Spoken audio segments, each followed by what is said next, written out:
Perfecto. Bueno, buenas tardes a todos. Mucho gusto. Mi nombre es Eduardo Lizondo. Soy el director de operaciones para nuestro equipo de UContact. Y el día de hoy tengo la oportunidad de poder presentarles el seminario de guía de procesos de onboarding y proyectos. Y entonces, más adelante también, Maxi nos va a estar acompañando en la parte de desarrollo. Vamos a ir iniciando. Entonces, la idea de hoy, como les comentaba, es un poco discutir el proceso de onboarding y para eso primero quiero iniciar con los tipos de partners, ¿verdad? A través de la relación con Net2Phone vamos a tener diferentes tipos de partners y ustedes pueden escoger y migrar entre diferentes tipos, ¿verdad? Que ya vamos a ver a continuación.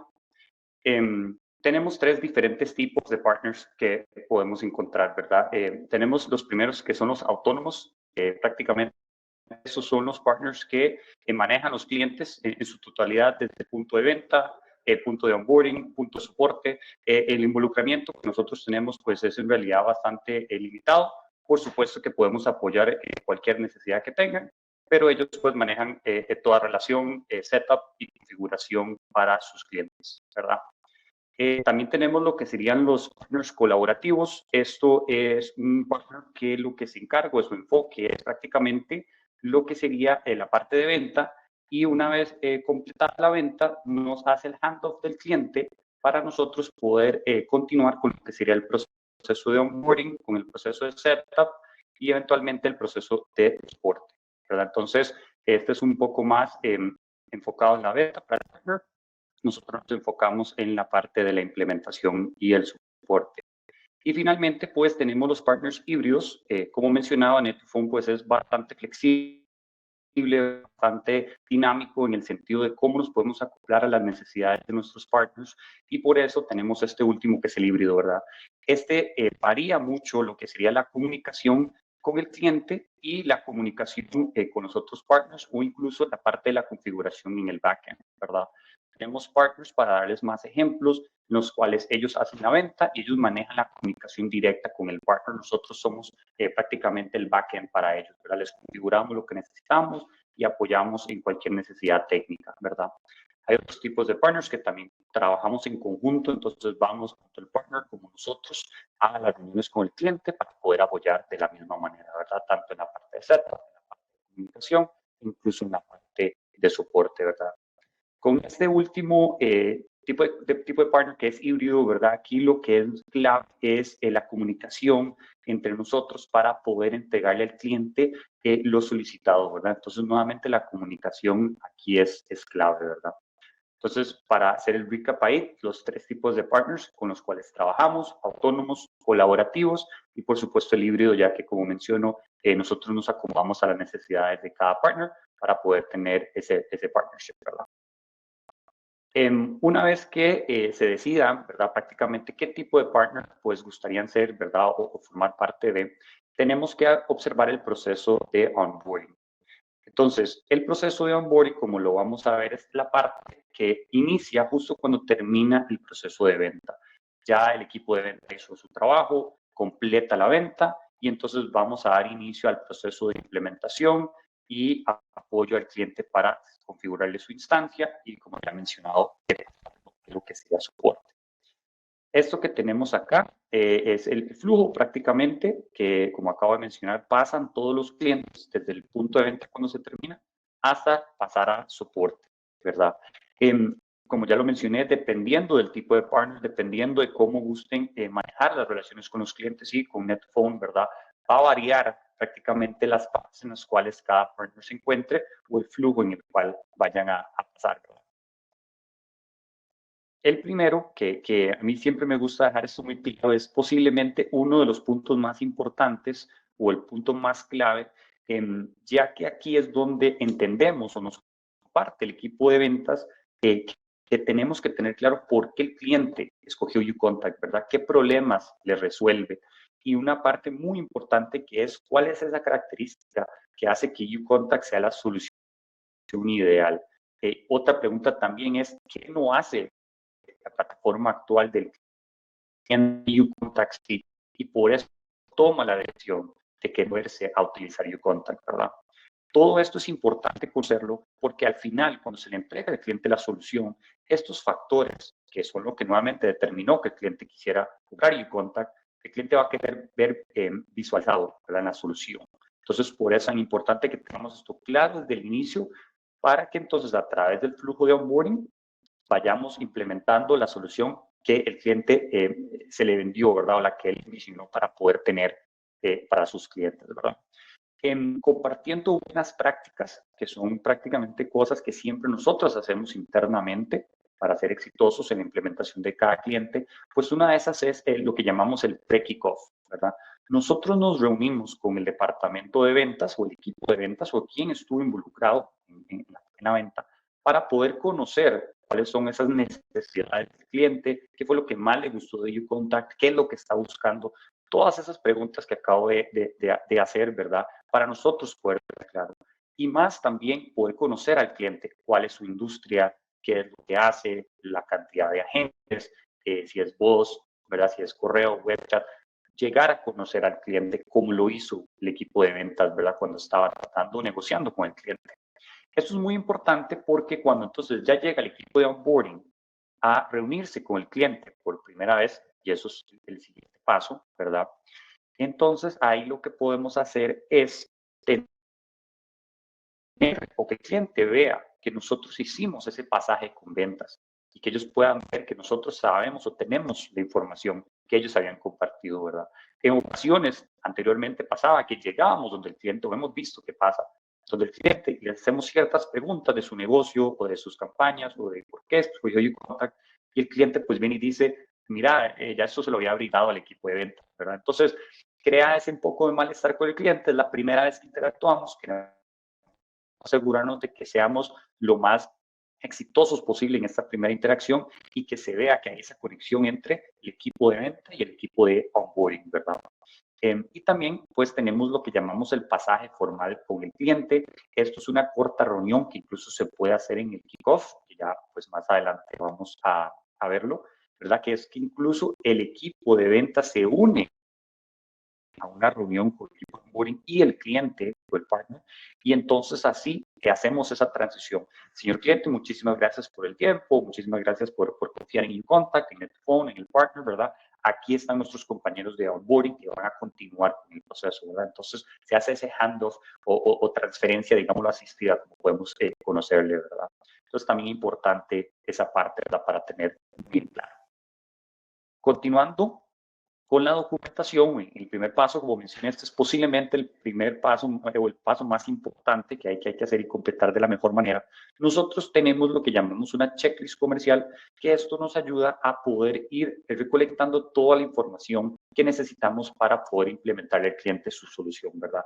Va desde algo tan simple como si el cliente trae su troncal, la cantidad de asientos, hasta cosas un poco más profundas como los tipos de marcador que busca, soluciones en IVRs, bots, web chat, WhatsApp, lo que sea, ¿verdad? Prácticamente. Esta checklist la trae desde el equipo comercial. El equipo comercial se encarga de iniciar esta checklist, llenar cierta información básica para que onboarding pueda conocer la información y cuando queramos reunirnos con el cliente en ese kickoff, que nuevamente ya lo vamos a visualizar, podamos contener esa información o poder saber un poco más del cliente, ¿verdad? Como ya lo menciono, vamos a pasar a la parte del kickoff. Esto es donde es la primera interacción que va a manejar ya solo el equipo de onboarding con el cliente. En esta oportunidad profundizamos esta checklist comercial, ¿verdad? Cualquier partner que esté interesado podemos compartírsela e incluso a los partners que quieran ser autónomos podemos darles el training para que puedan llevar a cabo sus sesiones por sí mismos, ¿verdad? La necesidad de alguien de onboarding en el equipo de UContact. Pero como mencionaba, esta primera reunión profundizamos en esa checklist para poder tener todo lo necesario para poder configurar la instancia y hacer esos primeros pasos hacia probar las eventuales soluciones que le vayamos a dar al cliente, ¿verdad? En esta reunión, varios puntos son muy importantes, como lo que es definir entregables. Tenemos que saber qué es lo que necesita el cliente, qué le vamos a entregar, también fechas, para cuándo, ¿verdad? Para poder tener ese timeline e incluso poder definir con el cliente cuándo tienen pensado salir a producción. Algunos clientes ¿verdad? Están con una solución actual, van a cambiar a la nuestra y necesitan, mira, para el 15 de este mes ocupo hacer esa transición, ¿verdad? ya sea que estén portando números o vayan a dejar su proveedor actual.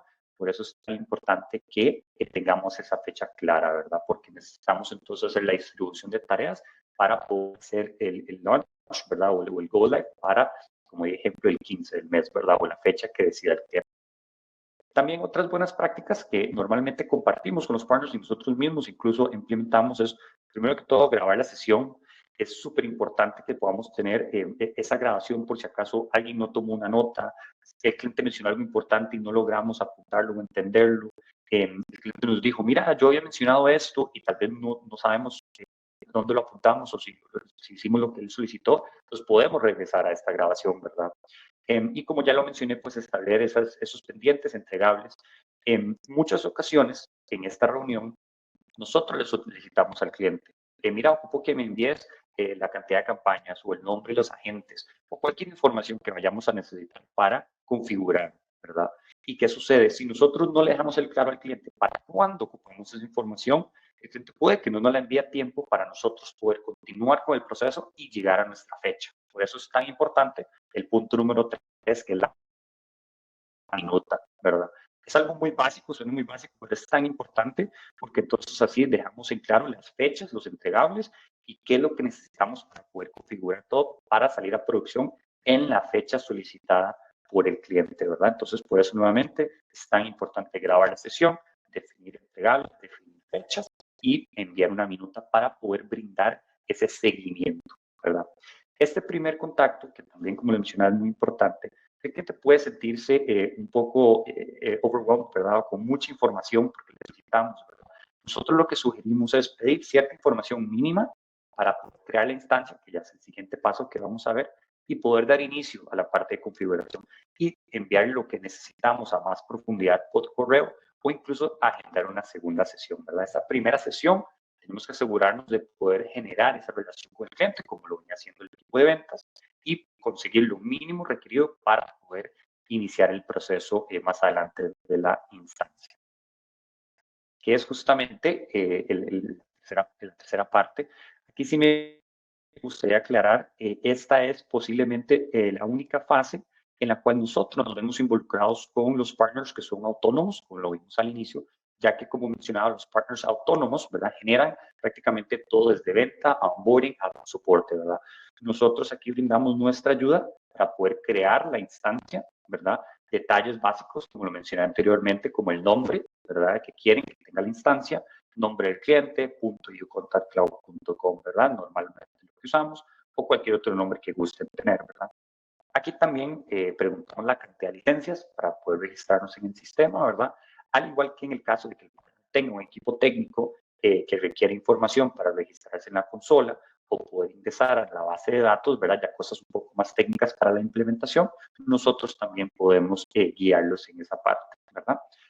Esta parte de la instancia es una parte muy rápida, es crear la instancia, eso se dura un día, agregar las licencias se dura ese mismo día, una parte muy rápida del proceso, pero nos gusta hacer este llamado especial para que entiendan cuál es esa parte que nosotros nos enfocamos mucho con lo que sería los partners autónomos y los partners obviamente híbridos, ¿verdad? Pasando ya a la parte que había hablado de configurar, esta es una que tal vez es la que más toma su tiempo. Ya en esta, cuando tenemos toda la información del cliente, ¿verdad? Ya nos ha informado suficiente de lo que necesitamos, podemos llegar a configurar, ¿verdad? Los agentes, las campañas, los marcadores que necesiten, cómo es su formulario de calidad, ¿verdad? Si tienen alguna unicalidad, quieren WhatsApp, quieren web chat, quieren texto, ¿verdad? Quieren correo, prácticamente todo lo que el cliente desee con sus IDRs. Aquí venimos a hacer toda esa configuración, ¿verdad? Entonces aquí es claro, por eso lo había dicho desde el inicio, en el primer paso, ¿verdad? La parte de encontrar la información, que tenemos que tener todo esto. Y si el cliente, que pasa hay veces, no nos logra enviar toda la información a tiempo, y necesitamos dar ese seguimiento, ¿verdad? Cada día, cada 2 días, enviar un correo, incluso contactar a nuestros compañeros de ventas para que nos ayuden a hacer el push, ¿verdad? Porque en el caso de que el cliente no envíe toda la información que necesitamos, esto va a llegar a atrasar obviamente el proceso y la fecha de entrega, ¿verdad?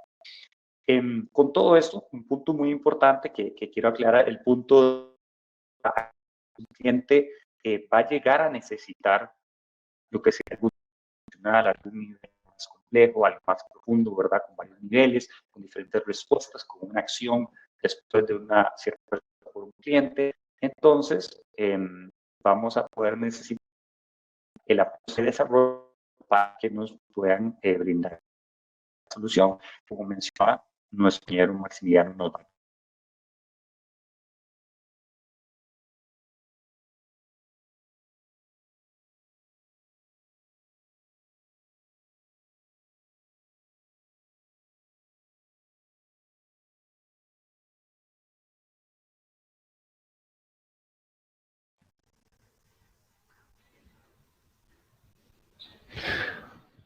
Hola, buenas tardes. Bueno, mi nombre es de YouContact. Somos el equipo encargado de realizar todas las personalizaciones de la plataforma para mejorar la interacción del usuario con YouContact y mejorar su experiencia durante la operación. En esta charla vamos a hablar de los documentos de alcance. Los documentos de alcance tienen una importancia y es muy importante su contenido, y vamos a estar detallando algunas cositas que necesitamos al momento de poder relevar las soluciones que vamos a implementar. Arranquemos con la importancia del documento de alcance, pero vamos a empezar por definirlo, ¿no? El documento de alcance es nuestro contrato con el cliente, es donde vamos a detallar todas las personalizaciones que vamos a hacer sobre la plataforma. Es muy importante un documento de alcance, y yo la importancia la divido en dos partes, una parte comercial y otra parte operativa.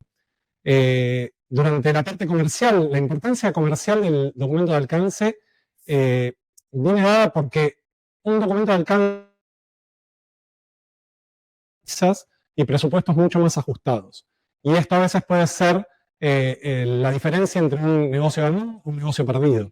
Entonces, de ahí radica la importancia comercial de un buen documento de alcance. Por otro lado, tenemos una importancia operativa, ya que el documento de alcance atraviesa distintas áreas de la empresa. El documento de alcance puede ser en el área comercial, puede ser en el área de onboarding, pero el documento de alcance luego atraviesa al área de proyectos dev también, atraviesa al área de onboarding, al área de soporte, donde en realidad llega toda la información finalmente al cliente. Un momentito que tengo un problemita técnico acá. Les voy a compartir la presentación.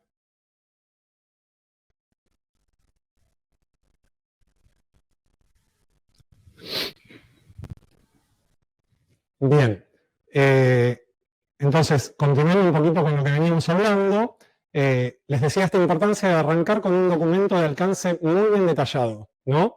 Entonces, el contenido realmente puede variar de un documento de alcance a otro, y vamos a definir algunas cuestiones importantes, ¿no? Algunas secciones que tienen que tener los documentos de alcance que nos permiten tener un poquito más de claridad a la hora de relevar una funcionalidad. Un documento de alcance podemos iniciarlo por una introducción donde podemos conocer cuál es el negocio del cliente, cuál es la realidad del cliente, un poco su historia, entender a qué negocio va a aplicar la solución que vamos a implementar, porque esto nos puede brindar muchas ideas que podemos luego aplicar para mejorar su experiencia de usuario. Luego tenemos un objetivo que puntualmente es mencionar brevemente qué vamos a tratar de resolver con esta personalización. Principalmente el objetivo puede ser uno, puede ser varios, ¿no? Porque con una implementación solemos resolverle varios problemas a un mismo cliente. Es importante mencionarlos, tener en claro lo que queremos lograr con esa personalización que vamos a realizar. Luego tenemos una descripción, y acá ya empezamos a hablar en algunos conceptos como es la historia de usuario. La historia de usuario básicamente, después lo vamos a ver con un poquito más de profundidad, pero es una descripción sencilla de qué es lo que vamos a hacer, digamos, ¿no? La historia de usuario, nosotros los invitamos a dividirlas en distintas funcionalidades, como pueden ser los distintos canales de YouContact donde va a aplicar esa personalización. Podemos definirlos qué tipo de implementación vamos a hacer. Podemos estar hablando de un formulario, podemos estar hablando de un reporte. Entonces, de esas historias de usuario por distintos conceptos de la plataforma nos ayuda a veces a tener mayor claridad de qué es lo que vamos a implementar.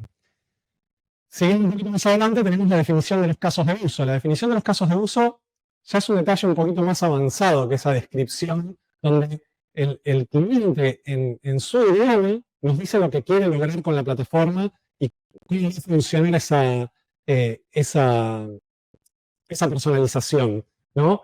Entonces ahí tenemos que tener una sección donde definimos los casos de uso que se desprenden de todas esas historias de usuario. Y por último, unas notas. Las notas no son menos importantes y nosotros principalmente solemos usarlas, muchas veces las escribimos desde nuestro departamento de desarrollo de proyectos, para determinar hasta ahí limitamos la responsabilidad de la personalización. Muchas veces nos encontramos ante situaciones de movilidad o alguna cosa que por ahí no está totalmente definida y bueno, ante la necesidad de poder estimar un proyecto, poder elevar un presupuesto y esas cosas, tratamos de dejar en claro algunas cosas que no se van a tener en cuenta a la hora del desarrollo para que no queden, digamos, sin cubrir y que por ahí después termine siendo un rizo ahí en la nebulosa donde el cliente se siente incómodo porque piensa que lo solicitó y nosotros por ahí no lo notamos. Bueno, siguiendo un poquito más adelante, yo les mencionaba las historias de usuario y los casos de uso, ¿no? Y la verdad es que en muchos casos se confunden los conceptos y son cosas muy distintas, ¿no? Entonces vamos a hablar un poquito de Canvas, ¿no? Es una historia de usuario para nosotros. Una historia de usuario básicamente es la representación de un requisito escrito, ¿no? Una historia de usuario indica lo que debemos construir, ¿no? El usuario imagina que debe funcionar la plataforma en su operatoria, ¿no? Y lo más importante es que no necesitamos que esto cumpla con un requisito de estructura, ¿no? El historia de usuario es algo libre. Que en realidad la organización se la tenemos que dar nosotros, porque eso nos permite enfocar un poquito la solución después, ¿no? Si nosotros vemos organización de las historias de usuario, probablemente quien reciba toda esta información va a encontrar una claridad y va a tener una ilusión de varias cosas y va a tener interpretar mejor lo que le estamos pidiendo. Bien, en el caso de uso, podríamos decirse que una historia de usuario probablemente contenga uno o varios casos de uso, podríamos decirlo de esa manera. Los casos de uso básicamente son una descripción de las acciones que se van a tomar y es la interacción entre los distintos actores que participan en la plataforma. Los distintos actores pueden ser un usuario y la plataforma, puede ser la persona que llame la plataforma, puede ser la plataforma y una API externa de un proveedor o de un CRM, ¿no? Entonces, los actores son muy diversos, no necesariamente son personas, pueden ser plataformas, pueden ser APIs, pueden ser distintos tipos de cosas. Básicamente, lo que describen es cómo debe interactuar cada actor de este caso de uso con la plataforma y cuál es la reacción que debe tener uno con el otro, ¿no? Para resumir, entonces, el caso de uso debe describir qué debe hacer el sistema a desarrollar en su interacción entre los actores. Vamos un poquito a la estructura de un caso de uso. Si bien los casos de uso pueden describirse de distintas formas, no necesariamente tiene que ser esto una estructura estática, esto es una ejemplificación de algunas cuestiones que nos permiten identificar un caso de uso con determinada claridad y poder interpretarlo. Entonces, en principio, obviamente, vamos a tener un título, una breve descripción de qué se trata el caso de uso, ¿no? Después, más adelante, vamos a ver un ejemplo con una situación muy sencilla que se nos produce a diario, como para que puedan entenderlo un poquito mejor. Entonces, tenemos una descripción del caso de uso, tenemos los actores que van a participar en este caso de uso, que puede ser el usuario, una plataforma, una REST de un sistema externo, ¿no? Tenemos un escenario, que es en qué contexto se va a producir este caso de uso. Por ejemplo, un contexto puede ser una llamada entrante, un contexto puede ser que un usuario abra el formulario dentro de UContact. Tenemos un disparador que muchas veces puede coincidir con el contexto o con el escenario, pero no necesariamente va a coincidir. Por ejemplo, yo puedo estar en el contexto de una llamada entrante, pero el caso de uso se ejecuta cuando el usuario selecciona una opción del IDR, por ejemplo, ¿no? Entonces, es una gran diferencia entre lo que es el escenario en el que se produce el caso de uso y el contexto en el que se produce el disparador, digamos, ¿no? Bueno, las acciones básicamente es cómo va a procesar, digamos, o qué acción va a ejecutar el actor, ¿no? O uno de los actores o los actores a partir de ese disparador. ¿Qué tengo que hacer? Digamos, ¿no? Y a partir de qué tengo que hacer surgen un montón de cosas, ¿no?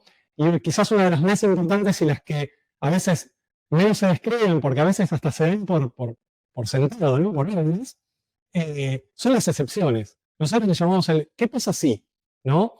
El ¿qué pasa si? Significa, bueno, no todo es un camino feliz, digamos. O sea, yo planteo una solución, pienso que todo va a seguir un camino, ¿no? Y resulta que, bueno, en el camino me encuentro con que una API no responde, con que el usuario, yo le pedí que me seleccione una opción y no la seleccione, o el usuario me ingresa en una casilla de texto una letra donde yo esperaba un número. Bueno, excepciones, un montón de cuestiones que pueden pasar en la interacción de los distintos actores, ¿no? Y que tenemos que describir cómo el caso de uso debe comportarse una vez que se produce esa excepción. Y por último, las validaciones, que son todas las restricciones que yo voy a tener que tener en cuenta a la hora de resolver ese caso de uso. Muchas veces las validaciones terminan por resolverse dentro de las excepciones, ¿no? Eso lo vamos a ver en un ratito en el ejemplo. Entonces, un poco para ir a un ejemplo ya, digamos, práctico, vamos a mencionar una historia de usuario, ¿no? En esta historia de usuario tenemos un cliente que lo que quiere hacer es que su cliente, digamos, en este caso la persona que llama a su contact center, ingrese su número de cliente de alguna manera para poder identificar si es un cliente o no y mandarlo a una campaña o a otra. Una acción sencilla, simple, se nos da casi a menudo, casi todos los días tenemos un caso de uso o una historia de usuario, perdón, porque estamos hablando de las historias de usuario, de este estilo. Entonces, la historia de usuario es, el usuario desea validar si el cliente se encuentra registrado en su CRM para definir si vamos a enviar a la campaña nuevos clientes o clientes existentes. Y ahora vamos un poco al caso de uso, ¿no? Fíjense que yo ahora arranco con uno de los casos de uso y después vamos a declarar otro sobre la misma historia de usuario. En el primer caso de uso, bueno, arrancamos por el título. Dijimos que le podíamos poner un título y una breve descripción. Entonces, la consulta del número de cliente es el caso de uso, el título. Entonces, el número debe consultar a la persona que llama al contact center su número de cliente. Bien, está claro. Ya sabemos lo que tenemos que hacer en este caso de uso. Sabemos qué es lo que se va a pasar. Bueno, ¿quiénes son los que interactúan? Obviamente, en este caso va a interactuar el contact, que es la plataforma, ¿no? Y el caller, o la persona que llama al contact center. El escenario va a ser una llamada entrante porque está ingresando una llamada al contact center y básicamente en este caso justamente el disparador coincide con el escenario porque es en el momento que el disparador es en el momento en cuanto ingresa la llamada al contact center. Bien, ¿qué acción vamos a tomar? Bueno, lo que vamos a hacer es solicitarle a través de un al cliente que ingrese su número de cliente, ¿no? Entonces, a partir de ahí ya tenemos definida la acción. Bueno, definimos las excepciones que se pueden dar al momento de seleccionar o de hacer el ingreso de este número de cliente. Entonces tenemos, por ejemplo, la persona que llama no ingresa su número de cliente. Le pregunto una vez y no lo ingresó. Entonces seguido lo que vamos a hacer es definir cómo se debe comportar la plataforma en este caso. Bueno, lo que vamos a definir acá es que va a solicitar nuevamente el ingreso del número de cliente una segunda vez, con el mismo audio que le habíamos reproducido antes, ¿no? Seguimos avanzando y en el caso de uso número 2 tenemos que, perdón, en la excepción número 2, tenemos que la persona que llama no ingresa nuevamente su número de cliente. Bueno, básicamente lo que terminamos definiendo es que la llamada se va a derivar a una campaña de nuevos clientes. Como no pudimos validar su existencia, directamente lo pasamos a la campaña de nuevos clientes. Y ahí, si se fijan, ese caso de uso queda completamente cerrado porque termina, digamos, la resolución de esa excepción termina en el final de la historia de usuario, que es la llamada llegando a un agente en una campaña. ¿Bien? Bueno, si seguimos con un tercer caso de uso, me voy a adelantar un poquito en las validaciones. Si nos fijamos en las validaciones, dice que el número de cliente debe tener 6 dígitos, ¿no? Ahora, ¿qué pasa si el usuario o el cliente o la persona que llame me ingresa menos de 6 dígitos? Bueno, básicamente lo que debemos hacer es ejecutar la excepción número 2. Esto es una simplificación, o sea, no vamos a escribir 10 veces exactamente lo mismo. Podemos hacer referencia a un caso de uso a otro. O sea, no vamos a preguntar o a pedir nosotros desde nuestro departamento que sea una descripción tan pormenorizada que le lleve una vez a hacerlo, porque hay, si bien ahora estamos describiendo un caso muy simple, como es consultar un número de cliente, revisar una IP y ver si existe y actuar en consecuencia, realmente ante casos mucho más complejos se volverían documentos demasiado extensos que llevarían mucho tiempo construir. Siempre recuerden que cuantas más historias de usuario escriban y cuantos más casos de uso escriban, el documento va a ser más detallado, las estimaciones van a ser más precisas y los presupuestos más ajustados. Es muy importante esto. Entonces, bueno, terminamos este caso de uso y nos encontramos que en realidad tenemos otro caso de uso sobre la misma historia, porque había otra operación nueva atrás de consultarle el número del cliente al usuario. Y básicamente es, bueno, ahora tengo que ir y validar en el CRM con la API del cliente si ese cliente existe, ¿no? Bueno, entonces acá los actores cambian, porque ya no está la persona que llama involucrada, sino que acá ya son dos plataformas las que se comunican. UContact y la API del CRM del cliente. Podría ser la base de datos de nuestro propio CRM, ¿no? Pero en este caso estamos hablando de una API REST. Entonces, el escenario, fíjense cómo ahora cambia el escenario y el disparador. El escenario sigue siendo una llamada entrante, porque todo esto se produce en el contexto de una llamada entrante, ¿no? Y el escenario ya es que el cliente ya ingresó su número de cliente. La persona que llama ya ingresó su número de cliente. Entonces, el disparador significa que a partir de que ingresó su número de cliente, yo voy a ir y voy a consultar en la API cuál es la situación, ¿no? De ese cliente, si existe o no. Entonces, bueno, las acciones básicamente solicitan mediante la API REST correspondiente, la información acerca de este cliente. Bueno, acá en esta acción justo estamos hablando de una API REST. Me voy a tomar un apartado con el tema de las APIs REST. Es muy importante que cuando describimos interacciones contra sistemas externos, contemos con la documentación de estos sistemas externos, ¿no?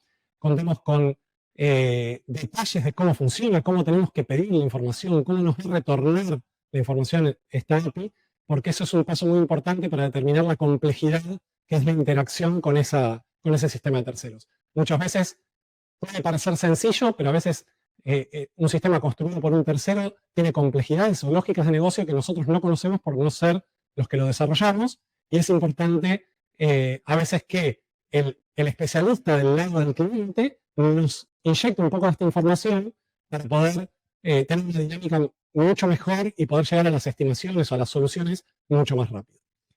Entonces, bueno, básicamente en la descripción de las acciones yo voy a tener dos posibles respuestas, en este caso de la API del cliente, que es un status HTTP 400, not found, ¿no? Esto significa, bueno, el cliente no existe, entonces directamente voy a derivar al cliente a la campaña de nuevos clientes. Y en cambio, si la API nos responde un HTTP status 200, vamos a ir a la campaña de clientes existentes. Excepciones. Contra las APIs y en la interacción de sistemas existen muchas excepciones. En este caso mencionamos una sola, pero hay muchas porque tiene que ver también, hay algunas excepciones que dependen de las respuestas y las complejidades de las APIs de terceros. Entonces, en este caso, por ejemplo, nos podemos encontrar con que nosotros mandamos el request a la API, pero en realidad la API no responde. Entonces, ¿qué hacemos? Bueno, directamente esta excepción dice que vamos a la campaña de nuevos clientes. O sea, no vamos a hacer perder tiempo al cliente en la llamada y directamente lo derivamos a nuevos clientes. Y solo si es cliente, después el agente puede transferir la llamada a la campaña de clientes existentes. Bueno, y validaciones en este caso, bueno, no hacemos validaciones, pueden no haber validaciones, no necesariamente todo tiene que estar, todos tienen que tener excepciones, todos los casos de uso tienen que tener excepciones y validaciones, pero no, dependiendo de algunas cuestiones, por lo general los van a tener, ¿no? Bueno, vamos a un resumen y después podemos hacer alguna suerte de rueda de preguntas, si alguien tiene alguna pregunta por ahí de alguna implementación en la cual se está enfrentando y quieren alguna colaboración de cómo encarar algo. Pero bueno, a nada de resumen, ¿qué es una personalización de UContact? Es un desarrollo que lo que va a hacer es mejorar la experiencia del usuario con la plataforma. Siempre lo vamos a hacer a partir de las herramientas que nos provee el core de la plataforma, que nos brinda el equipo de producto, y a partir de ahí el equipo de proyectos dev puede personalizar cierto funcionamiento para que la plataforma tenga un comportamiento que mejore la experiencia del usuario. Entonces, el documento de alcance, no nos olvidemos que es el contrato con el cliente. Es donde definimos con el cliente qué vamos a hacer, ¿no? Lo que escapa del documento de alcance no está incluido, ¿no? Es como cuando vamos a comprar un paquete, digamos, de turismo y está incluido el transfer, digamos, ¿no? Bueno, eso tiene que estar, digamos. En el documento de alcance tiene que estar todo lo que respecta al contrato con el cliente. Lo que vamos a hacer, lo que el cliente espera que hagamos y lo que nosotros le decimos que vamos a hacer. Bueno, la historia de usuario define lo que se debe construir de forma simplificada. Los casos de uso describen qué debe hacer el sistema a desarrollar en su interacción entre los distintos actores, ¿no? Y después, no nos olvidemos, las historias de usuario son requisitos en lenguaje simple y los casos de uso es la descripción de las interacciones. Para finalizar, esto es muy gráfico. Las historias de usuario tienen mucho menos detalle que un caso de uso y un caso de uso tiene muchísima más especificación que una historia de usuario. Bien, tengamos muy clara esa diferencia porque nos va a ayudar a que cada vez el documento de alcance sea más completo y en general la tarea de todos muchísimo más amena. Algunas cuestiones de las historias de usuario, por ejemplo, que yo quería mencionarles es tenemos que escribir tantas historias de usuario como nos vengan a la mente. No nos ahorremos ninguna. Hay muchas cosas de las conversaciones que tenemos con nuestros clientes que quedan en nuestros oídos, ¿no? Uno tiene reuniones a veces de 2, 3 horas con un cliente y cuando va a escribir las historias de usuario escribe 4 o 5 y seguro se perdieron un montón. Lo mencionaba recién en el proceso de onboarding, la importancia de quizás grabar esa sesión, poder escucharla y poder escribir todavía más historias de usuario, ¿no? Una cuestión muy importante, digamos, ¿no? Entonces, y después, a partir de los casos de uso, volvemos, el formato en el que se escriben los casos de uso no es único, ¿no? Acá escribimos uno. La idea es que se lleven este ejemplo, digamos, para que los apoye a desarrollar incluso hasta un propio método que les facilite la escritura de estos documentos de alcance. Bien, bueno, vamos a una ronda de preguntas si quieren. Yo les agradezco mucho por la atención. Y bueno, me comentan si hay alguna pregunta.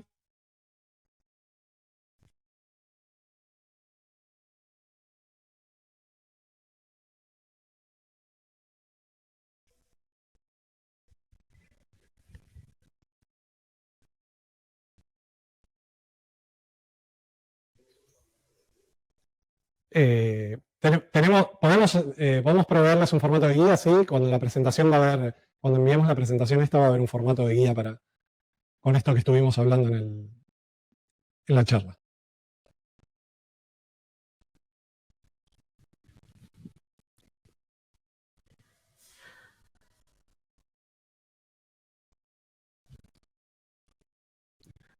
Bueno, muchas gracias por las felicitaciones por la charla.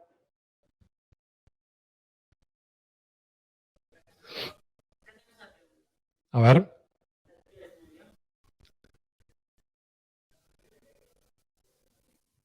Bien, puede que sea un poco trabajoso a veces describir paso a paso, ¿no? Todo lo que tiene que suceder con un sistema. Lo que pasa que naturalmente ese trabajo después nos termina reduciendo problemas en general, ¿no? Porque lo que nos pasa es que si no somos lo suficientemente detallistas para declarar todo cómo debe comportarse y definir esto que definíamos como un contrato con el cliente, después lo que nos pasa es que cuando vamos a la implementación es un poco el desarrollador que termina tomando el desarrollo, porque supongamos que llegamos igual a un presupuesto, el usuario, el cliente, perdón, aceptó este presupuesto, vamos a empezar la implementación y resulta que el día que vamos a entregarle la solución al cliente, le faltan la mitad de las cosas. Hay un cuento, yo la verdad que voy a poner en la presentación no lo puse, pero después lo voy a buscar y lo voy a compartir, que es el cuento de una meca, ¿no? Que es lo que el funcional entendió, lo que le terminó traspasando al desarrollador, lo que el desarrollador terminó desarrollando, lo que terminamos entregando. La cuestión es que el usuario pidió una marca, le terminamos entregando una parrilla, cualquier cosa, digamos, ¿no? O sea, realmente es importante, lleva trabajo, sí, lleva trabajo, pero es muy importante que lo hagamos. Voy a repetir, tenemos que tratar de describir la mayor cantidad de cosas. Durante un periodo de estimación, hay muchas cosas que a veces no son necesarias cuando estamos estimando el presupuesto. Cuanto más tengamos, vuelvo a repetir, la importancia comercial de un documento de alcance detallado es que la estimación va a ser más ajustada, un presupuesto más preciso, y un presupuesto más preciso probablemente nos diferencia a veces entre ganar y no ganar una cuenta. Entonces, es importante. Pero bueno, después también esto es un ejercicio de herramienta. Es un ejercicio que hago mucho con el equipo de Humberto, de UContact, donde muchas veces lo que hacemos es tratamos de interpretar el requerimiento y todo lo que nos dedican, y hacemos consultas, empezamos a hacer consultas, y en ese momento se va completando. Obviamente, tratamos de que esas consultas sean menos, para que la tarea sea un poco más dinámica.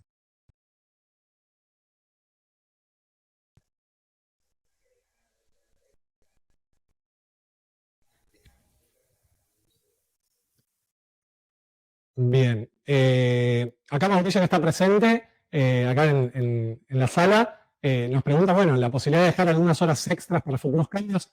Bueno, eso se puede dejar de hacer a nivel comercial, entiendo, ¿no? Nosotros vamos hasta la que dice la definición, poner, establecer un buffer ahí a nivel comercial, pero bueno, eso ya lo define a nivel comercial. Nosotros desde el área de proyectos dev tratamos de basarnos estrictamente en la documentación, porque es lo que finalmente vamos a terminar de hacer, ¿no? Me parece, ¿qué experiencias tienen en cómo equilibrar el tiempo de estas sesiones? Bueno, esto principalmente lo trabaja fuertemente el equipo de onboarding, las reuniones de activamiento. ¿Querés parar el sonido? Yo sí te voy a dar unos tips de mi experiencia personal.